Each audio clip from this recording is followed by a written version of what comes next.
Mindset के साथ professor को मेल करनी है कि मैंने आपके रिसर्च पेपर्स पढ़े, मैंने आपकी लैब को अच्छे से रीड आउट किया और मैं वाकई जेन्युइनली इंटरेस्टेड हूँ आपकी लैब में रिसर्च करने के लिए। ये नहीं दिखाना मैं बहुत गरीब हूँ और मेरे पास पैसे नहीं हैं और मुझे K-pop बहुत पसंद है और मैं BTS की फ़ैन हूँ। ये बातें नहीं करनी, बिकॉज़ ये आपको कभी भी आपको हेल्प आउट नहीं करती एक प्रोफेसर की एक्सेप्टेंस में। ओके, तो आज की वीडियो में हम डिस्कस करने वाले हैं कि प्रोफेसर स्कॉलरशिप क्या होती है, मुझे जो प्रोफेसर स्कॉलरशिप मिली इसमें मुझे क्या बेनिफिट्स मिल रहे हैं और मैंने कहाँ पे अप्लाई किया और मेरा टोटल प्रोसीजर था किस तरीके का, और क्योंकि मैंने क्या अपनी जो एयरफेयर है वो खुद मैनेज किया और अगर मैनेज किया तो कितना पड़ा, और ये सारा प्रोसीजर एक ब्रीफ वीडियो में मैं आपके साथ शेयर करने वाली हूँ, जैसे कि मैंने अपने टिकटॉक के ऊपर प्रॉमिस किया था। ओके, तो शुरू करते हैं। एप्लीकेशन का प्रोसेस पहले आप समझ लें, उसके बाद हम लोग अगली वीडियो में इसका जो सेकंड पार्ट होगा उसमें हम लोग ये भी देखेंगे कि प्रैक्टिकली कंप्यूटर की स्क्रीन पर जाकर कि अप्लाई कैसे करना है। अब यहाँ पे मैं इसी वीडियो में वो चीज़ क्यों नहीं करके दिखा रही, उसका मेन रीज़न ये है कि जब आप एक चीज़ को थॉरली समझते नहीं हैं और आप डायरेक्टली उस प्रोसेस में जंप कर जाते हैं तो वहाँ पर प्रोसेस में जंप करने के बाद आपको बहुत सारी मुश्किलात का सामना करना पड़ता है, राइट। तो हम वो नहीं चाहते, हम ये चाहते हैं कि आपको पहले पूरे प्रोसेस की अंडरस्टैंडिंग हो जाए ताकि जब आप प्रैक्टिकली उस प्रोसेस के अंदर हों तो आपको पता हो कि आप क्या कर रहे हैं। बिकॉज कंप्यूटर पे क्लिकिंग करना या कीबोर्ड से टाइपिंग करना कुछ मुश्किल काम नहीं होता, वो 1 से 2 दिन में भी हो जाता है।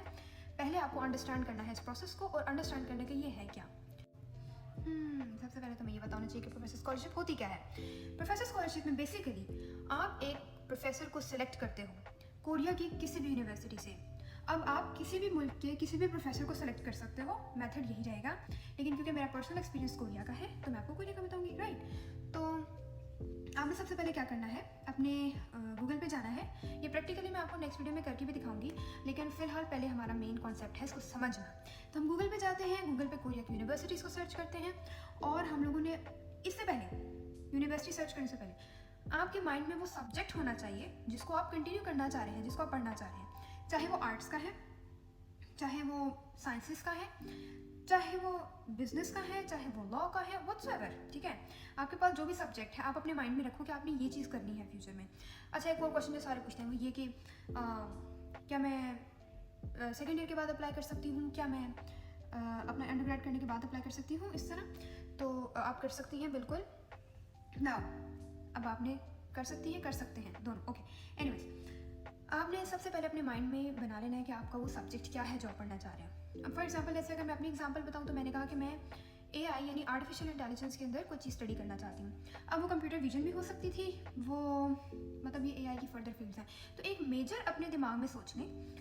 मे भी हो सकता है कि कुछ यूनिवर्सिटीज़ एग्जैक्टली वो चीज़ ऑफर ना कर रही हो, पर से मिलती जुलती कुछ ऑफर कर रही हो, तो वो फिर आप स्विच कर सकते हो, लेकिन एटलीस्ट एक मेजर आपके माइंड में होना चाहिए कि हमें यही करना है, राइट। उसके बाद आपने क्या करना है कि आपने जो भी कंट्री, मैं कोरिया की एग्जांपल दूंगी, आप अपने हिसाब से देख लीजिएगा, लेकिन ये स्पेसिफिकली वीडियो कोरिया के लिए है। सो आपने गूगल पे जाना है, लिखना है top 50 Korean universities that offer जो भी आपका कोर्स है। मैंने अपने कोर्स में सर्च किया था top 50 Korean universities that offer artificial intelligence, या artificial intelligence top 50 Korean universities, right. तो आपको पहले ही पेज पे गूगल सजेशन आ जाती है। फिर आपने क्या करना होता है कि आपने उनमें से एक एक यूनिवर्सिटी को देखना है, और उसमें से फिर आपने फैकल्टी पे जाना है, उनकी फैकल्टी देखनी है जो प्रोफेसर उस यूनिवर्सिटी में पढ़ाते हैं। अभी आप कंफ्यूज ना हो इस चीज़ से लेकर, पता नहीं कितना मेहनत वाला काम होगा। जब आप इसको प्रैक्टिकली होता हुआ देखेंगे तो आप कहेंगे कि तो मतलब ये कुछ भी नहीं है, बहुत आसान है। हाँ, टाइम टेकिंग ज़रूर हो सकता है, लंबा हो सकता है, लेकिन मुश्किल नहीं है। पहले हम प्रोसेस को अंडरस्टैंड कर रहे हैं। यूनिवर्सिटी ढूंढें, यूनिवर्सिटी की वेबसाइट खोलेंगे, उसमें प्रोफेसर्स की एक टैब बनी हुई होती है, उस वेबसाइट में उस प्रोफेसर की टैब पे क्लिक करना है। उसके बाद आपके पास लिस्ट ऑफ प्रोफेसर्स आ जाएगी जो इस यूनिवर्सिटी में पढ़ा रहे हैं, और साथ ही में उनकी लैब मेंशन होगी, राइट। आपने उनकी लैब्स खोल के देखनी है, और वहाँ पर आपको उनके कुछ प्रोजेक्ट्स नज़र आ रहे होंगे कि वो अपनी लैब में क्या काम कर रहे हैं, और वहाँ पर उन्होंने लिखा हुआ भी होता है अगर उनकी कोई लैब के अंदर वैकेंसी ओपन होती है तो उन्होंने लिखा हुआ होता है कि vacancies are open for masters and PhD, bachelors की भी होती हैं, राइट। तो आपने फिर वहाँ से प्रोफेसर को, वहाँ प्रोफेसर की ईमेल भी लिखी होती है, प्रोफेसर का जिन प्रोजेक्ट्स पे वो काम कर रहा है वो भी लिखा हुआ होता है। आपने थोड़ा बहुत उन प्रोजेक्ट्स को स्टडी करना होता है। ऐसे नहीं कि प्रोजेक्ट्स बैठ के स्टडी कर रहे हैं कि हमें पहले पूरी नॉलेज आएगी तो हम प्रोफेसर को कुछ बोल सकते हैं या कॉन्टेक्ट कर सकते हैं, ऐसा नहीं है। ये प्रॉपर एक तरीका है कि things to do before contacting professor, right.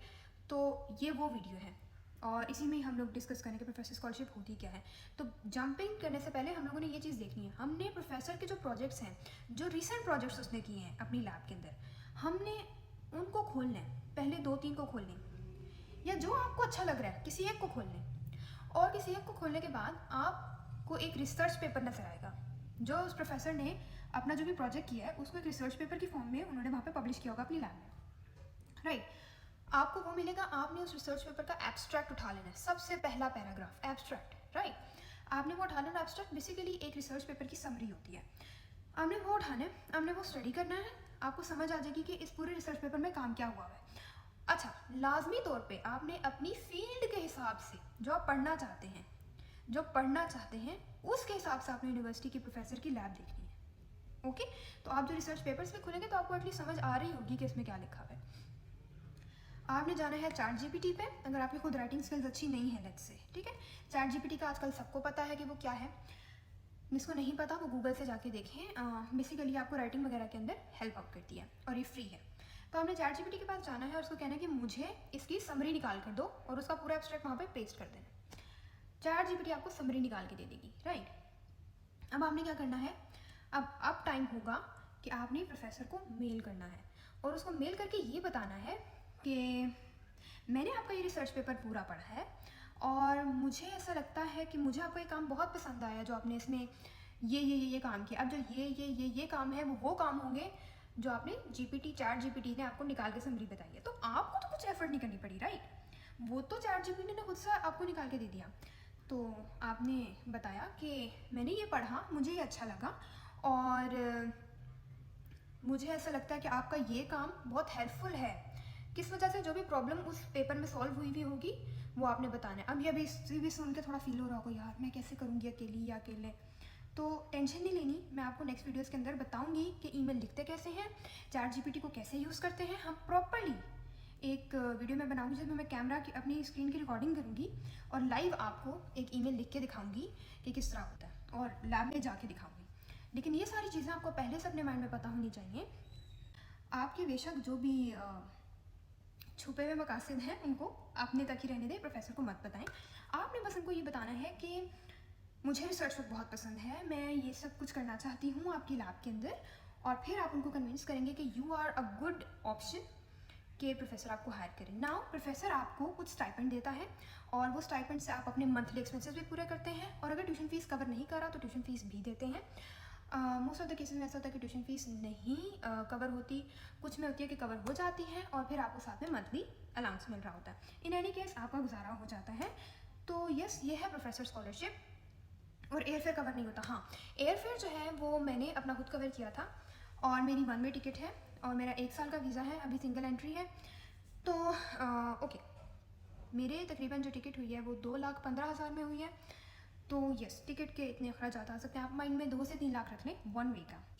तो डिपेंड करता है टाइमिंग्स पे, फ्लाइट्स कभी सस्ती होती है कभी महंगी। तो है, ये बातें हम बाद में करेंगे।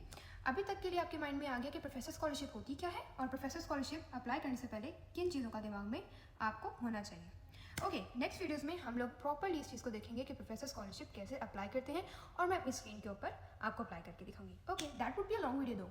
बाय।